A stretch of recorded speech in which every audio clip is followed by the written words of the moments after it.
C'est toujours un plaisir de vous informer, mesdames, messieurs. Merci de suivre cette session d'information dont voici le sommaire. Le président de la République, Joseph Kabila Kabange, a reçu ce jeudi 3 mai 2018 la procureure de la Cour pénale internationale, Fatou Bensouda. Ils ont notamment discuté des violences commises en République démocratique du Congo, de l'état d'avancement des procédures judiciaires nationales et de la coopération entre le bureau de la Cour pénale internationale et la République démocratique du Congo. Et puis le gouverneur de la ville de Kinshasa, André Kimbuta Yango, a signé un arrêté réajustant le prix de transport en commun à Kinshasa. Selon l'exécutif provincial, les prix des différentes courses dans la ville de Kinshasa augmentent de 150 francs congolais en moyenne sur différents itinéraires. Une situation qui fait suite à l'augmentation du prix du carburant à la pompe. Enfin, la journée internationale de la liberté de la presse est célébrée le 3 mai de chaque année. En République démocratique du Congo, cette journée est célébrée sous les thèmes « La responsabilité des journalistes à quelques mois des élections ». À cet effet, le ministre de la Communication et des Médias, Lambert Mende Omalanga, invite les hommes des médias à plus de responsabilités. Arrivée à Kinshasa le mardi 1er mai 2018, la procureure de la Cour pénale internationale, la Gambienne Fatou Bensouda, a rencontré le président de la République Joseph Kabila Kabange ce jeudi 3 mai 2018 au Palais de la Nation. Ils ont échangé notamment sur les violences commises en République démocratique du Congo, de l'état d'avancement du procédure judiciaire nationale, mais aussi de la coopération entre le bureau de la Cour pénale internationale et la République démocratique du Congo. C'est en effet la responsabilité première des autorités nationales de mener des enquêtes véritables pour faire la lumière sur les allégations, comme cela est prévu dans les statuts de Rome ratifiés par la République démocratique du Congo, a déclaré Fatou Bensouda. First and foremost, of course, the cooperation that we have received always from Congo, Democratic Republic of Congo. Tout d'abord, la collaboration que nous recevons, la coopération que nous recevons de la République démocratique du Congo. And also the assurance that the authorities here are doing what is possible to address the situation regarding the national proceedings. Et aussi les efforts que les autorités ici sont en train d'entreprendre pour essayer de résoudre les problèmes qui sont en cours. And that in the spirit of complementarity, we will continue that collaboration with my office. Et c'est là dans l'esprit de complémentarité, cette collaboration va continuer avec mon bureau. Vous êtes d'accord, vous êtes contente de la réponse du président? I respect what the president has said, and since we have been collaborating, and I know for sure, I'm satisfied with what he has said. Je respecte ce que le président a dit et nous collaborons depuis de temps et je suis satisfait de ce que le président a dit. Il s'y est de rappeler qu'au mois de mars 2017, Fatou Bensouda avait annoncé qu'elle surveillait avec une extrême vigilance la situation sur toute l'étendue du territoire de la République démocratique du Congo. Lancement du programme international de formation en évaluation du développement. Le Premier ministre Bruno Tshibala a procédé mercredi 2 mai au lancement du programme international de formation en évaluation du développement. Dans son discours de circonstances à l'École nationale d'administration, Bruno Tshibala a demandé aux participants de mettre à profit les enseignements qu'ils recevront au profit du pays, et ce, avant de promettre le soutien de son gouvernement à l'École nationale d'administration ENA pour d'autres formations à venir. Selon le Premier ministre, la plus grande richesse d'un pays, c'est sa population. Dans le même ordre d'idées, on peut dire que la plus grande richesse d'un État, ce sont ses fonctionnaires et agents. Mais il s'agit de fonctionnaires bien instruits, bien formés et hautement qualifiés, a martelé le chef de l'exécutif national. Cette session de formation de 10 jours, organisée par l'École nationale d'administration ENA-RDC, en collaboration avec ENAP Québec, à l'intention des agents et fonctionnaires de l'État, est entièrement financée par le gouvernement de la République démocratique du Congo. Le comité laïque de coordination CLC annonce la reprise des actions pacifiques sur l'ensemble du territoire congolais. Motif, l'application intégrale de l'accord de la Saint-Sylvestre, ont déclaré à Kinshasa les laïcs catholiques des 6 provinces ecclésiastiques de la RDC.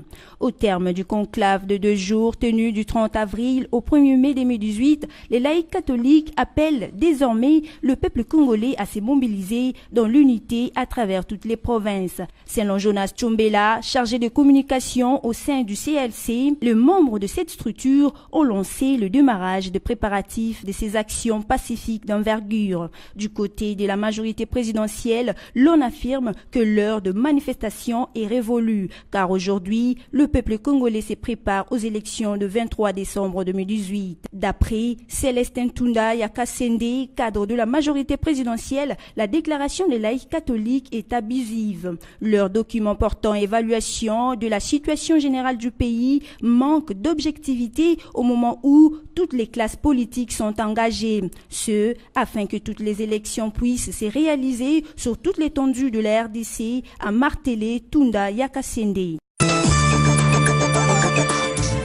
Les manifestants du mouvement citoyen Lutte pour les changements Lucha ont tous été libérés hier mercredi 2 mai à Goma.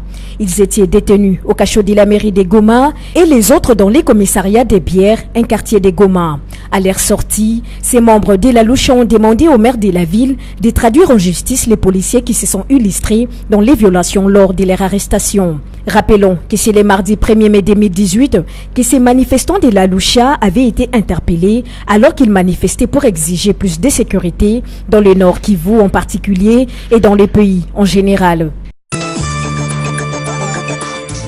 Ce jeudi 3 mai 2018 marque la journée mondiale de la liberté de la presse, occasion pour lesquelles les journalistes examinent les difficultés auxquelles sont confrontés dans l'exercice de leur métier et s'interrogent sur leur rôle dans la société.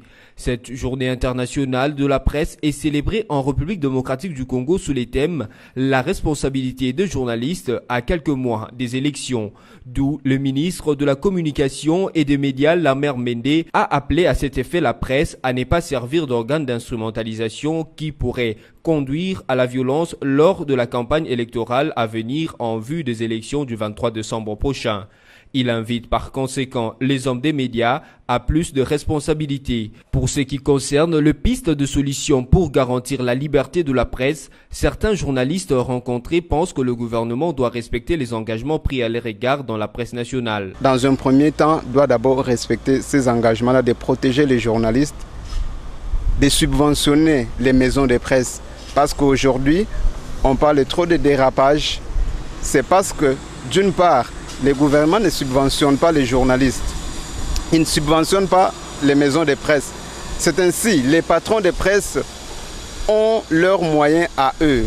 Ils se battent pour trouver les moyens pour faire vivre les journalistes ou encore le personnel de leurs entreprises de médias. Et pour d'autres chevaliers de la plume, la prise en compte de cette journée revêt d'une importance capitale parce que la liberté de la presse n'est du tout effective en République démocratique du Congo. La prise en compte de la liberté de la presse est d'une importance capitale parce qu'elle n'est pas encore totalement effective en RDC.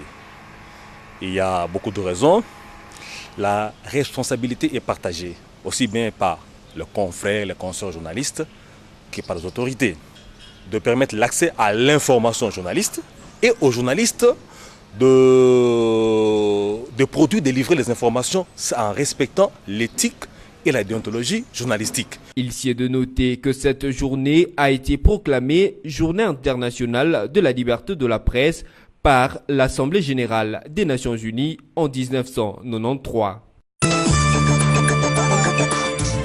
L'interdiction de l'importation du sucre blanc dans la partie occidentale de la RDC, une mesure prise au terme de l'arrêté ministériel numéro 039 du 30 avril 2018, signé par le ministre d'État en charge du commerce extérieur, Jean-Lucien Boussa. D'après le contenu de l'arrêté, toute importation initiée avant la signature de ces documents peut bénéficier d'une dérogation. En outre, le présent arrêté stipule que les associations sans but lucratif et les établissements d'utilité publique bénéficieront de cette dérogation. Ce, si et seulement si ces dernières sont détentrices d'un arrêté interministériel des ministres du Plan et des Finances. Enfin, le même document ministériel précise que les importations à effectuer en exécution des accords commerciaux bilatéraux n'entrent pas dans le champ d'application de cet arrêté.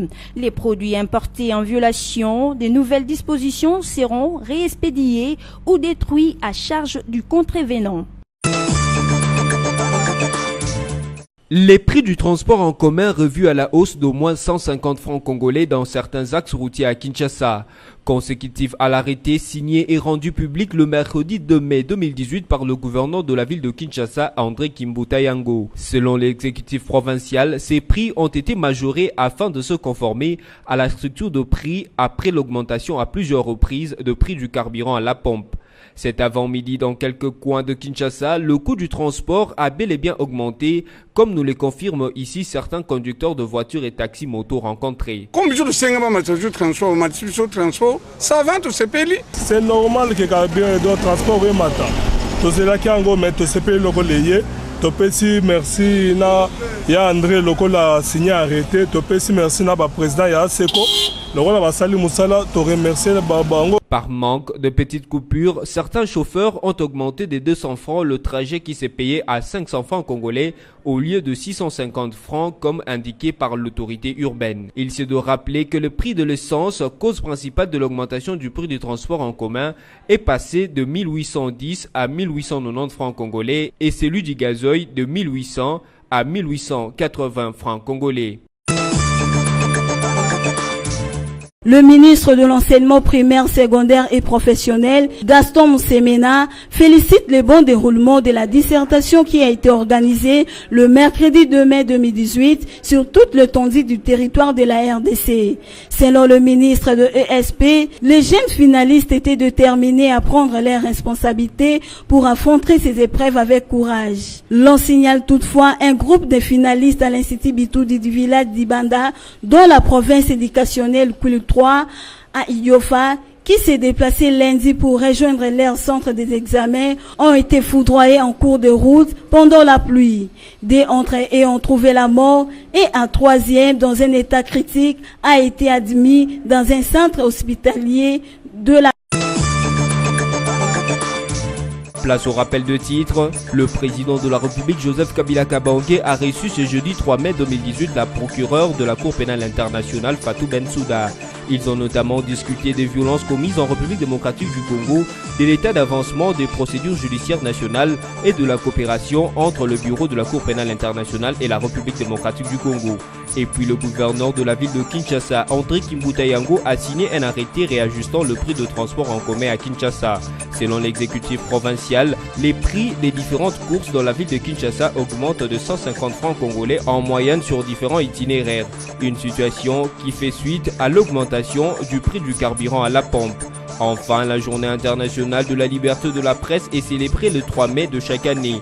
En République démocratique du Congo, cette journée est célébrée sous les thèmes « La responsabilité des journalistes à quelques mois des élections ». À cet effet, le ministre de la Communication et des Médias, Lambert Mende Omalanga, invite les hommes des médias à plus de responsabilités. Ainsi s'achève cette session d'information. Merci à vous de l'avoir suivi et restez branchés sur BC TV, votre chaîne.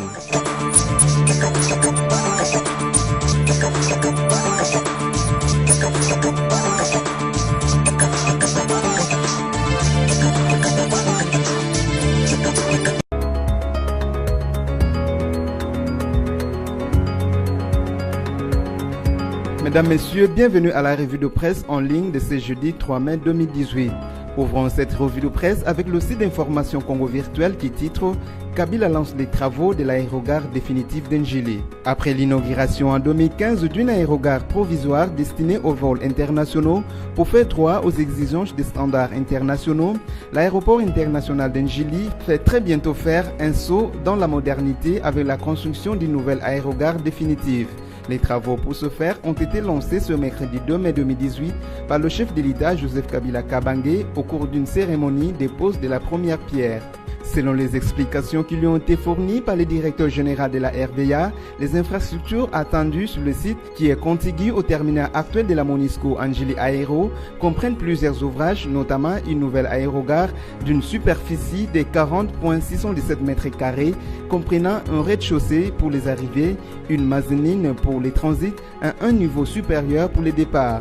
Les bâtiments abritera aussi les comptoirs d'enregistrement, des salles de bagages arrivées et départ, des appartements, des espaces publics, des galeries marchandes, etc.